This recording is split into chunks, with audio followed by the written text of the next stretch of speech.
ఏవండోయ్ ఏం చేస్తున్నారు? Welcome to ఎందర్ routine vlog ని స్టార్ట్ చేసే ముందు వీడియోకి లైక్ కొట్టడం మర్చిపోకండి. ఎందుకంటే మీరు ఇచ్చే ప్రతి లైక్ నాకు ఎంకరేజ్మెంట్, నా వీడియోస్ కి బూస్టింగ్. అదేంటో గానండి, కొన్ని సార్లు రియల్ లైఫ్ లో ఉన్న స్ట్రెస్లు టెన్షన్లు సరిపోవన్నట్టు కొన్ని కళలు వస్తాయి, తల పగలగొట్టేస్తాయి అనుకోండి. అలాంటి కళలు వచ్చినప్పుడు ఎవరైనా అయితే గబుక్కుని లేచి గుక్కుని నీళ్ళు తాగుతారు. నేనైతే టైంతో పని లేకుండా 4 డొక్కులు నీళ్ళు ఎత్తంట పోసేసుకుంటానండి, 2 అయినా 3 అయినా. ఇప్పుడు మీరు చూస్తున్నదైతే నిన్న షూట్ చేసిన వ్లాగ్ అండి. నిన్న ట్యూస్డే కాబట్టి no non veg, only veg. ఆకులు, అలములు, దుంపలు, పప్పులు ఇవే. వారంలో మిగిలిన 6 రోజులు మా ఇంట్లో వాళ్ళు ఏది కోరితే అది వండుతాను కానండి, ఈ ట్యూస్డే మాత్రం నాదే పై చెయ్యి. అందుకే ఈ రోజు నా ఫేవరెట్ పొటాటో ఫ్రై చేస్తున్నాను. నాకు కూరగాయలన్నిటిలో పొటాటో అంటే పిచ్చండి. కానీ పెళ్లి తర్వాత అర్ధాంతరంగా ఆపేయాల్సి వచ్చింది. ఎందుకంటే పెళ్లికి ముందు మా అమ్మ వాళ్ళ ఇంట్లో అందరికీ ఆలు అంటే ఇష్టం కాబట్టి అస్తమానం తినేసేవాళ్ళం. కానీ పెళ్లి తర్వాత తిన్నామంటే మా ఆయనకేమో ఆలు అంటే నచ్చదు, మా మావయ్య గారికి ఏమో కాళ్ళు నొప్పులు, ఆయన అసలు ముట్టను కూడా ముట్టరు. అందుకే ఆలుకోటి నాకొకటి ఏం వండుకుంటాంలే అని చెప్పి నేను కూడా ఆలున ఆమడ దూరం గెంటేసానండి. అయినా అదొకటే రీజన్ కాదండో, ఇంకో రీజన్ కూడా ఉంది. ఒకప్పుడు ఆలు కర్రీ వండితే చికెన్ మటన్ కూడా పనికొచ్చేవి కాదు. కానీ ఇప్పుడు వచ్చే పొటాటోస్ అన్ని స్వీట్ గా పిండి పిండిలా ఉంటున్నాయి. అందుకే ఆమడ దూరం నుంచి కిలోమీటర్ వెళ్ళిపోయిందండి. అయినా సరే అప్పుడప్పుడు వండుకుంటూ ఉంటానండి ఇలాగా. ఉలక్క ఇంట్లో ఎవరు తినరన్నో మళ్ళీ ఆలు ఎందుకు వండుతున్నావు అని అడుగుతారేమో. ఇందాకే కదండి చెప్పాను ట్యూస్డే నాదే రాజ్యం అని. ఇంట్లో ఉన్నది నేను మా ఆయనే కాబట్టి నాకు ఎలాగో ఆలు అంటే ఇష్టం కాబట్టి, మా ఆయనకి ఎలాగో నేను ఇష్టం కాబట్టి నా మీద ఇష్టంతో ఆలును కూడా ఇష్టంగా తినేస్తారు. అరుగుపోయిన క్యాసెట్ లా వాగుతూ వాగుతూ ఆలునైతే ఉడకడానికి పొయ్యి మీద పెట్టానండి. ఇంకొక వైపు రైస్ కూడా పెట్టేసి దోశల పిండి కోసం పప్పు అయితే నానేస్తున్నాను. వాళ్ళక్క మేము అసలు బ్రేక్ఫాస్టే చేయము అన్నావు కదా అంటారేమో. ఇది బ్రేక్ఫాస్ట్ కాదండి, డిన్నర్ కి. నా స్టైల్లో దోశల పిండి ఎలా రుబ్బుతానంటే, 1 కప్పు మినపప్పుకి 3 కప్పులు రైస్ వేసుకుని 1 టీ స్పూన్ మెంతులు వేసుకొని వాటర్ వేసి 2-3 సార్లు వాష్ చేసేసి నానబెట్టేస్తాను.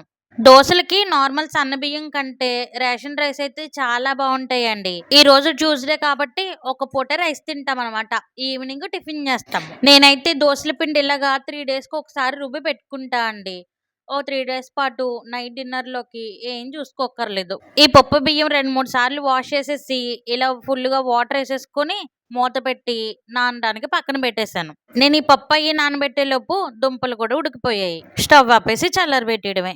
నేను ఇక్కడ వంటగదిలో నా వంట తంటాలు నేను పడుతుంటే మా బుడతంగాడు సర్దుకున్న డబ్బాలన్నీ మోసుకెళ్తున్నాడు అండి. ఈడెక్కడికి మోసుకెళ్తున్నాడా అని చూస్తే ఒక డబ్బా మీద ఇంకో డబ్బా పేరుతున్నాడు.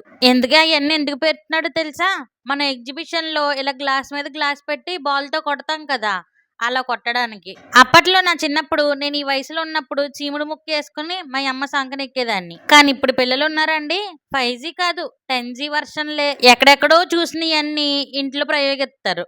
మా బుడతంగాడు ఈ గేమ్ ని 1 year బ్యాక్ ఎగ్జిబిషన్ లో చూశాడు, దాన్ని ఇప్పుడు ప్రయోగిస్తున్నాడు. మా బుడతంగాడికి మార్నింగ్ అయితే బాయిల్డ్ ఎగ్ ఎట్టాను, రాగి జావ తాగాడు. ఇంకా లంచ్ లోకి అయితే వాడి కోసం పప్పు చేశాను అనమాట. ఆలు ఫ్రై ఆడు కూడా తిండు. చిన్నప్పటి నుంచి నేను కూడా అలవాటు చేయలేదులేండి, ఎందుకంటే ఆలు తింటే వాతం చేస్తది కదా, అందుకని చెప్పి మా వాడికి నేను చిన్నప్పటి నుంచి ఆలు అలవాటు చేయలేదు. మా చోటుకి 1 year ఉన్నప్పుడు ఫిట్స్ వచ్చాయండి, అందుకే వాడికి వాతం కలిగిన ఫుడ్స్ అన్ని అవాయిడ్ చేస్తా అనమాట. మా బుడతంగాడికి ఇంట్లో ఎన్ని బొమ్మలున్నా ఈ కిచెన్ లో ఉన్న గరిట్లు గిన్నెలు ఏ బాక్సులతోనే ఆడతాడండి. ఆడటమే కాదు రకరకాల వంటలు కూడా చేస్తాడు. డే అంతా ఇంట్లో వాడు ఒక్కడే ఇలా గిన్నెలు గరిటలతో ఆడుకుంటాడు కానండి, ఇలా అన్నం తినిపించినప్పుడు లేకపోతే నాకు డే అంతట్లో ఏమైనా కొంచెం ఖాళీ టైంలో దొరికినప్పుడు వాడి ఆటల్లో నేను కూడా పార్టిసిపేట్ చేస్తాను. చిన్నపిల్లల ఆటల్లోకి వెళ్తే ఆటోమేటిక్ గా మనం కూడా చిన్నపిల్లలం అయిపోతామండి. కొంతమంది ఏం చేస్తారంటే ఒకే చోట కూర్చోబెట్టేసి తినట్లేదు అని చెప్పి కొంతమంది కొట్టేస్తారు, ఇంకొంతమంది కుక్కేస్తారు. కొన్ని సార్లు వాళ్ళు మన మాట వినలేనప్పుడు మనమే వాళ్ళ మాట వినాలండి. ముఖ్యంగా ఇదిగోండి ఇలా అన్నం తినిపించినప్పుడు మనం కూడా వాళ్ళతో పార్టిసిపేట్ చేసామనుకోండి, మనకి కూసంత ఎక్సర్సైజ్ అయినట్టు ఉంటది, వాళ్ళు కూడా ఆడుతూ పాడుతూ తినేస్తారు. ఇలా స్పెండ్ చేయడం వల్ల తినేశారు అన్న హ్యాపీనెస్ ఒకవైపు, వాళ్ళతో స్పెండ్ చేసాము అన్న సాటిస్ఫాక్షన్ ఇంకొక వైపు. మా బుడతంగాడు అన్నం తినేలోపు బంగాళదుంపలు కూడా చల్లారిపోయాయి. ఇంక పొటాటోకి పైన ఉన్న తొక్క తీసేసి కూర వండడం స్టార్ట్ చేశాను. ఈ కూరని కొంతమంది ఏమో ఆలు ఫ్రై అంటారు, ఆలు కూర్మా అంటారు, కొంతమంది ఏమో ఆలు ముద్ద కూర అంటారు. ఈ కూరకి బోలెడన్ని నామకరణాలు ఉన్నాయండి బాబు. ఈ కర్రీ ఆల్మోస్ట్ అందరికీ తెలిసిందేనండి. ఏం లేదండి, స్టవ్ మీద పాన్ పెట్టి, పాన్ కింద ఫైర్ పెట్టి, ఆయిలేసి, ఆయిల్ వేగిపోయిన తర్వాత శనగపప్పు, మినపప్పు, ఆవాలు, జీలకర్ర, వెల్లుల్లి గూడా ఏసి పప్పులన్నిటిని దోరగా ఫ్రై అవ్వనివ్వాలి. ఆలు ఫ్రైని చాలా మంది చాలా రకాలుగా చేస్తారు. ఒక్కొక్కళ్ళు బోలెడు రకాలుగా కూడా చేస్తారు. నేను చేసే చాలా రకాల్లో ఇదొక రకమండి. పప్పులన్నీ దోరగా ఫ్రై అయిపోయిన తర్వాత ఎండుమిర్చి, కరివేపాకు యేసుకొని ఫ్రై అవ్వనివ్వాలి. ఈ కర్రీలోకి ఎండుమిర్చి కొంచెం ఎక్కువ ఫ్రై అయితే బావుంటదండి. ఇప్పుడు సన్నగా తరిగిన ఉల్లిపాయ, సన్నగా తరిగిన పచ్చిమిర్చి, సన్నగా తరిగిన టమాటో కూడా వేసేసుకొని, సాల్ట్ యేసుకొని టమాటో మెత్తగా అయ్యేంత వరకు మగ్గించుకోవాలి. ఈ ఆలు కూర్మలో కొంతమంది టమాటా యేస్తారు, కొంతమంది వేయరు. ఇంకొంతమంది "చిచ్చి టమాటాయా" అంటారు. అందుకే మీకు నచ్చితే యేసుకోవచ్చు, నచ్చకపోతే స్కిప్ చేయొచ్చు. మాటల్లో పడి పసుపు గురించి చెప్పడం మర్చిపోయానండోయ్! పసుపు కూడా యేసుకోండే. అప్పుడే ఆలు ఫ్రై కళ్ళకి కలర్‌ఫుల్‌గా నిగనిగలాడుతదండి. ఇప్పుడు టమాటోలు బాగా మగ్గిపోయిన తర్వాత ఉడకబెట్టుకున్న పొటాటోస్‌ని కూడా యేసేసుకోవాలి. ఈ పొటాటోస్‌ని మరీ ఇలా గులకరాల్లో ఉంచుకోకుండా గరిటెతో లైట్‌గా మెదుపుకోవాలండి. అలా అని చెప్పి మొత్తం పేస్ట్‌లా చేసేయకూడదే. కొంచెం అటు ఇటుగా ఉండాలనమాట. ఇదిగోండి ఇలా ఉంటే సరిపోద్ది. ఇప్పుడు గరిటెతో మొత్తం అంతా మిక్స్ చేసేసుకొని 2 నిమిషాలు ఫ్రై చేసి ఫైనల్‌గా కొత్తిమీరేసుకొని దింపేసుకోవడమే. ఈ పొటాటో కుర్మలోకి చారు గాని, రసం గాని ఉంటే సూపర్ ఉంటదండి. ఓహో! 2 ఒకటే కదా! సారీ.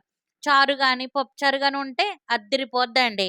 అందుకే ఈరోజు లంచ్‌లోకి పప్పుచారు ప్లస్ పొటాటో ఫ్రై. ఒకసారి పొటాటో ఫ్రై అంటున్నాను, ఇంకొకసారేమో పొటాటో కుర్మా అంటున్నాను. మీకేది నచ్చితే అది వినేసి ఇంకోటి స్కిప్ చేసేయండి. ఇంకా ఆఫ్టర్‌నూన్ భోజనం అయిపోయిన తర్వాత కాసేపు ఎడిటింగ్ వర్క్స్ అన్నీ చేసుకునేసరికి టైం 6 అయిపోయిందండి. ఈలోపు మార్నింగ్ దోసల కోసం పప్పు, బియ్యం నానబోసాను కదా! అవి కూడా నానిపోయాయి. మీకు దోసలు ఇంకా పర్ఫెక్ట్‌గా రావాలి అనుకుంటే ఈ పప్పులు గ్రైండ్ చేసే అరగంట ముందు అరకప్పు అటుకుల్ని అరగంట ముందు నానబెట్టుకుని ఈ పప్పు బియ్యంలో ఏసి గ్రైండ్ చేసేయడమేనండి. నేను ఇడ్లీకైతే గ్రైండర్‌లో ఏస్తాను గానీ, దోసల పిండి ఎప్పుడు మిక్సీలోనే పడతానండి.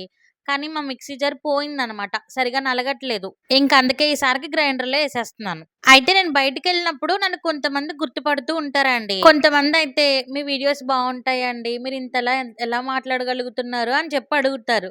ఇంకొంతమందయితే "అక్క నిజంగానే యూట్యూబ్ నుంచి డబ్బులొస్తాయా?" అని అడుగుతున్నారు. యూట్యూబ్ నుంచి నిజంగా డబ్బులొస్తాయా అండి. ఈ విషయం నేను నా బ్యాంక్ అకౌంట్‌లోకొచ్చిన అమౌంట్‌ని విత్‌డ్రా చేసుకొని చేతిలో చూసుకునేంత వరకు కూడా నమ్మలేదు.